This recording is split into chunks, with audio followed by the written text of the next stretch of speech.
نطرتك أنا، ندهتك أنا، رسمتك على المشاوير.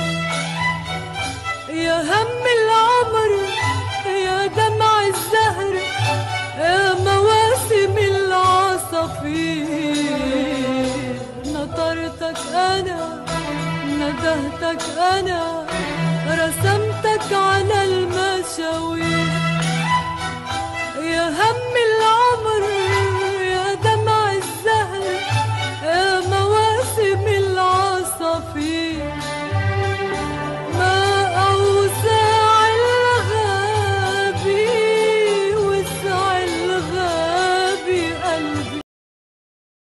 قوية أنا، طموحة أنا امرأة خلقت لتحارب ضعفها ويشتد عودها بعد كسرها، فارسة مغوارة بمعارك الحياة. خلقت وبيدي سيف حاد الطباع، قوي المنعة سديد الرمي. انتشلت عزيمتي من بركاني الثائر بداخلي وانطلقت بوجه الحياة، فارسة تخوض معاركها شامخة بوجه الصعاب وتماما كالماس. فبعد كل معركة يزداد بريقي وهجا، وكلما خدشت روحي أكثر زاد سطوع وهجها أكثر فأكثر. أنا ابنة 20 خبرة، 30 نضجا، 40 وقارا، 50 رزانة. وكلما زاد العمر عاما امتدت جذوري بأعماق الأرض عمقا. أنا ابنة الأرض والتعب، لم أخلق لأبتئس، وانتشلت قوتي من رحم ضعفي. آمنت بذاتي، أحببتها وداويت جراحها، طبطبت على آلامها وأكملت المسير. ما عاد يخيفني الفشل، ولم أعد أخشى عثرات الطرقات، تماما كالسهم. فحتى وإن عدت خطوة للوراء سأنطلق بقوة أكبر، ليرى العالم عنفوان امرأة تجملت بمساحيق الحكمة والتدبير، وتزينت بكحل الكبرياء وأحمر شفاه اللباقة بالكلام، وزينت وجنتيها بأحمر الحياء، ونثرت بعطرها الحنان بالأرجاء. أنا امرأة حملت تاج الصبر على رأسها باحتراس، وزخرفت أطرافه بماس الذكاء ومرجان العناد وزمرد الوقار.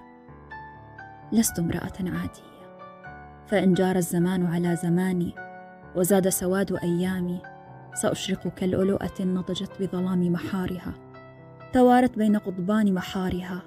فإذا أشرق النور على وجنتيها ازدادت بالعفة بياضا، وبالحنان رخاء، وبالجمال ودادا. فسجنها بين كفي محاريها يصنع منها قوة لتنطلق كقمر حجب خلف الكسوف، وانطلق بعد الحجوب ساطعا بين النجوم. نعم، أنا لست امرأة عادية، أنا الحياة.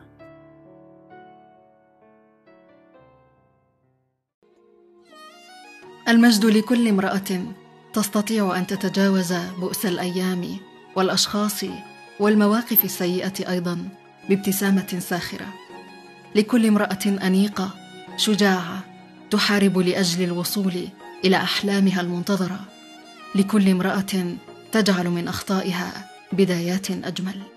المجد لكل امرأة تؤمن بنفسها، تتمسك بمبادئها، تسعى وتثابر لتحقيق ذاتها وأمنياتها المرتبة في ظل صراعها مع واقعها الفوضوي.